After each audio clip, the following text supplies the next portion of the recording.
ఆకాశవాణి ప్రాంతీయ వార్తలు చదువుతున్నది కోండ్రు భరత్ రత్నాకర్. ముఖ్యాంశాలు: రాష్ట్రంలో వెనుకబడిన ప్రాంతాల అభివృద్ధికి ప్రాధాన్యతనిస్తూ కేంద్ర బడ్జెట్లో నిధులు కేటాయించామని కేంద్ర సమాచార ప్రసారాల శాఖ సహాయ మంత్రి ఎల్ మురుగన్ పేర్కొన్నారు. ఢిల్లీలో ప్రధానమంత్రి నరేంద్ర మోదీ అధ్యక్షతన ఈరోజు నీతి ఆయోగ్ 9వ పాలక మండలి సమావేశం జరుగుతోంది. రాష్ట్రంలో తూర్పు, పశ్చిమ గోదావరి, కృష్ణా, గుంటూరు జిల్లాల పట్టభద్రుల, ఉత్తరాంధ్ర ఉపాధ్యాయ నియోజకవర్గాల ఓటర్ల జాబితా సిద్ధం చేసేందుకు కేంద్ర ఎన్నికల సంఘం ఆదేశాలు జారీ చేసింది. రాష్ట్రంలోని మైనారిటీ విద్యార్థులకు ఏపీ టెట్ 2024 కోసం ఉచిత శిక్షణ అందించనున్నట్లు రాష్ట్ర మైనారిటీ సంక్షేమ శాఖ మంత్రి ఎన్ఎండి ఫారూక్ తెలిపారు. ప్రధానమంత్రి నరేంద్ర మోదీ మన్ కీ బాత్ మనసులోని మాట కార్యక్రమం రేపు ఉదయం 11 గంటలకు ప్రసారమవుతుంది. వార్తల వివరాలు: రాజధాని అమరావతి నిర్మాణానికి రాష్ట్రంలో వెనుకబడిన ప్రాంతాల అభివృద్ధికి ప్రాధాన్యతనిస్తూ కేంద్ర బడ్జెట్లో నిధులు కేటాయించామని కేంద్ర సమాచార ప్రసారాల శాఖ సహాయ మంత్రి ఎల్ మురుగన్ పేర్కొన్నారు. ఈరోజు రాష్ట్రంలో పర్యటిస్తున్న ఆయన విజయవాడలో కేంద్ర బడ్జెట్ 2024పై నిర్వహించిన చర్చా వేదికలో పాల్గొన్నారు. ఈ సందర్భంగా మంత్రి మాట్లాడుతూ ఆంధ్రప్రదేశ్ రాష్ట్రాభివృద్ధికి కేంద్ర ప్రభుత్వం కట్టుబడి ఉందన్నారు. రాష్ట్రాన్ని విదేశీ పెట్టుబడులకు కేంద్రంగా మారుస్తామని మంత్రి తెలుపుతూ, construction for the Amaravati city and as well as for the fund for backward region, new infrastructure projects also will help to the state regain the lost glory from the state bifurcation in 2014. Especially focused on support from the central government will also make an Andhra Pradesh an attractive destination for the foreign investment. Will further enhance the connectivity and energy stability, driving sustainable development and improving quality of life across the state. ఇలా ఉండగా పత్రికా సమాచార కార్యాలయం, ఆకాశవాణి, దూరదర్శన్ కేంద్రాల అధికారులతో సమీక్ష సమావేశం నిర్వహిస్తున్నారు. అలాగే విజయవాడలో జరిగే పలు కార్యక్రమాల్లో మంత్రి పాల్గొంటారు. ఢిల్లీ రాష్ట్రపతి భవన్లోని సాంస్కృతిక కేంద్రంలో ఈరోజు నీతి ఆయోగ్ 9వ పాలక మండలి సమావేశం జరుగుతోంది. ప్రధానమంత్రి నరేంద్ర మోదీ అధ్యక్షతన జరుగుతున్న ఈ సమావేశంలో ఆంధ్రప్రదేశ్ ముఖ్యమంత్రి నారా చంద్రబాబు నాయుడుతో సహా ఇతర రాష్ట్రాల ముఖ్యమంత్రులు, గవర్నర్లు, కేంద్ర మంత్రులు, నీతి ఆయోగ్ ఉపాధ్యక్షులు, సభ్యులు హాజరయ్యారు. వికసిత్ భారత్ 2047 ఇతివృత్తంతో ఈ సమావేశం జరుగుతోంది. 2047 నాటికి భారత్ను అభివృద్ధి చెందిన దేశంగా తీర్చిదిద్దడానికి తీసుకోవాల్సిన చర్యలు, వికసిత్ భారత్ దార్శనిక పత్రానికి ప్రతిపాదనలు వంటి అంశాలపై ప్రధానంగా చర్చిస్తున్నారు. అలాగే కేంద్ర, రాష్ట్ర ప్రభుత్వాల మధ్య పాలనా భాగస్వామ్యం, సహకారం పెంపొందించడం, గ్రామీణ, పట్టణ జనాభాల జీవన నాణ్యతను పెంచే లక్ష్యంగా ఈ చర్చలు జరుగుతాయి. రాష్ట్రంలో తూర్పు, పశ్చిమ గోదావరి, కృష్ణా, గుంటూరు జిల్లాల పట్టభద్రుల, ఉత్తరాంధ్ర ఉపాధ్యాయ నియోజకవర్గాల ఓటర్ల జాబితా సిద్ధం చేసేందుకు కేంద్ర ఎన్నికల సంఘం ఆదేశాలు జారీ చేసింది. ఓటర్ల జాబితాలో పేర్ల నమోదుకు సెప్టెంబర్ 30న నోటిఫికేషన్ ఇచ్చి నవంబర్ 6 వరకు దరఖాస్తులు స్వీకరిస్తారు. నవంబర్ 23న ముసాయిదా జాబితా ప్రచురిస్తారు. ఆ జాబితాపై నవంబర్ 9 వరకు అభ్యంతరాలు స్వీకరిస్తారు. నవంబర్ 30న తుది జాబితా ప్రచురిస్తారని రాష్ట్ర ప్రధాన ఎన్నికల అధికారి వివేక్ యాదవ్ ఈ మేరకు వివరాలను వెల్లడించారు.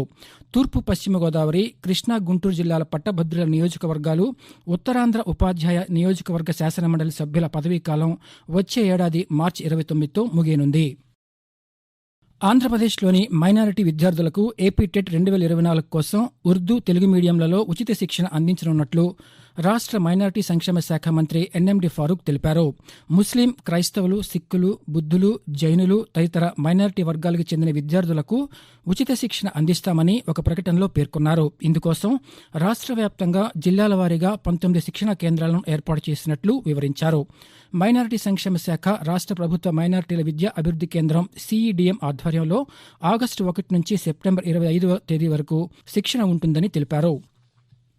ప్రధానమంత్రి నరేంద్ర మోదీ తన మనసులోని భావాలను ఆకాశవాణి ద్వారా దేశ ప్రజలతో పంచుకునే మన్ కీ బాత్ మనసులోని మాట కార్యక్రమం 112వ సంచిక రేపు ఉదయం 11 గంటలకు ప్రసారమవుతుంది.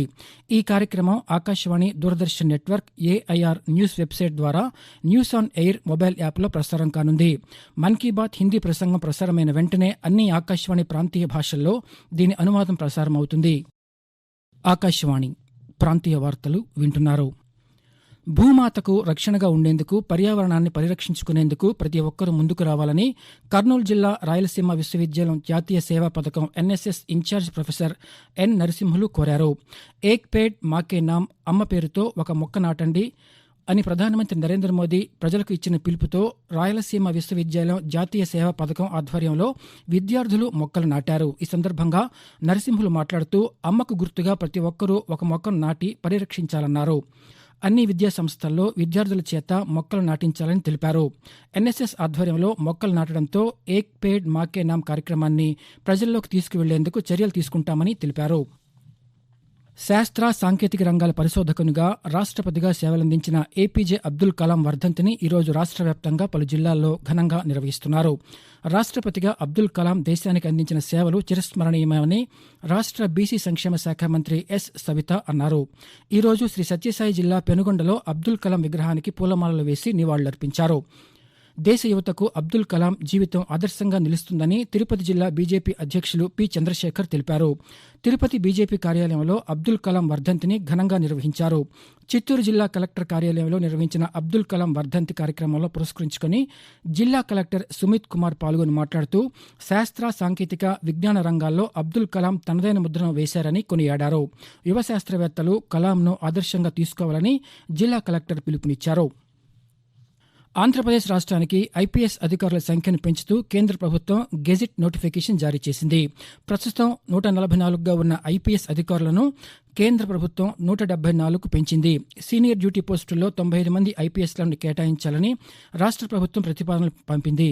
దీంతో రాష్ట్ర ప్రభుత్వ సిఫార్సు మేరకు ఐపీఎస్లను పెంచుతూ కేంద్ర ప్రభుత్వం ఉత్తర్వులు జారీ చేసింది. ఎన్టీఆర్ భరోసా పథకం కింద లబ్దిదారులకు ఆగస్టు 1న అందించే సామాజిక భద్రతా పింఛన్లను మొదటి రోజే 99% పూర్తి చేయాలని గ్రామీణ పేదరిక నిర్మూలన సంస్థ సెర్ప్ ముఖ్య కార్యనిర్వహణాధికారి జి వీరపాండ్యన్ అధికారులను ఆదేశించారు. సాంకేతిక కారణాలు తలెత్తి పంపిణీకి వీలుగాని వాటిని రెండో రోజు అందించాలని సూచించారు.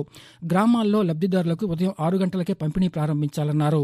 31వ తేదీన బ్యాంకుల నుంచి నగదు తీసుకునేలా సంబంధిత లేఖలను బ్యాంకు అధికారులకు అందజేయాలని ఒక ప్రకటనలో తెలిపారు. వాతావరణం. రాష్ట్రంలోని ప్రస్తుత వాతావరణ పరిస్థితులను అమరావతిలోని భారత వాతావరణ కేంద్ర అధికారి ఎం వెంకట్రావు కొద్దిసేపటి క్రితం ఆకాశవాణి విజయవాడ కేంద్ర ప్రాంతీయ వార్తా విభాగానికి తెలియజేస్తూ, ఈ రోజు ఉత్తర కోస్తా ఆంధ్రప్రదేశ్ మరియు యానాంలో తేలికపాటి నుంచి ఒక మోస్తరు వర్షం కొన్ని చోట్ల కురిసే అవకాశం ఉంది. రేపు 1 లేదా 2 చోట్ల కురిసే అవకాశం ఉంది. ఈ రోజు మరియు రేపు ఉత్తర కోస్తా ఆంధ్రప్రదేశ్ మరియు యానాంలో బలమైన గాలులు గంటకు 30 నుంచి 40 కిలోమీటర్ల వేగంతో వీచే అవకాశం ఉంది. ఇక దక్షిణ కోస్తా ఆంధ్రప్రదేశ్ రాయలసీమలో ఈ రోజు మరియు రేపు తేలికపాటి నుంచి ఒక మోస్తరు వర్షం 1 లేదా 2 చోట్ల కురిసే అవకాశం ఉంది.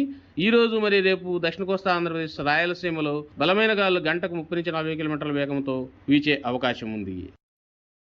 విజయవాడలో వచ్చే నెల 15వ తేదీన నిర్వహించే స్వాతంత్ర్య దినోత్సవ వేడుకలకు ఇందిరాగాంధీ నగరపాలక సంస్థ మైదానాన్ని సిద్దం చేయాలని ఎన్టీఆర్ జిల్లా కలెక్టర్ డాక్టర్ జి సృజన సంబంధిత అధికారులను ఆదేశించారు.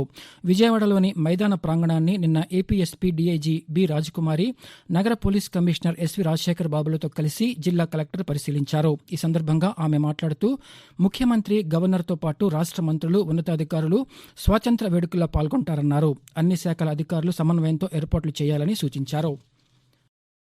ప్రాంతీయ వార్తలు ముగించే ముందు ముఖ్యాంశాలు మరోసారి. రాష్ట్రంలో వెనుకబడిన ప్రాంతాల అభివృద్ధికి ప్రాధాన్యతనిస్తూ కేంద్ర బడ్జెట్లో నిధులు కేటాయించామని కేంద్ర సమాచార ప్రసారాల శాఖ సహాయ మంత్రి ఎల్ మురుగన్ పేర్కొన్నారు. ఢిల్లీలో ప్రధానమంత్రి నరేంద్ర మోదీ అధ్యక్షతన ఈరోజు నీతి ఆయోగ్ 9వ పాలక మండలి సమావేశం జరుగుతోంది.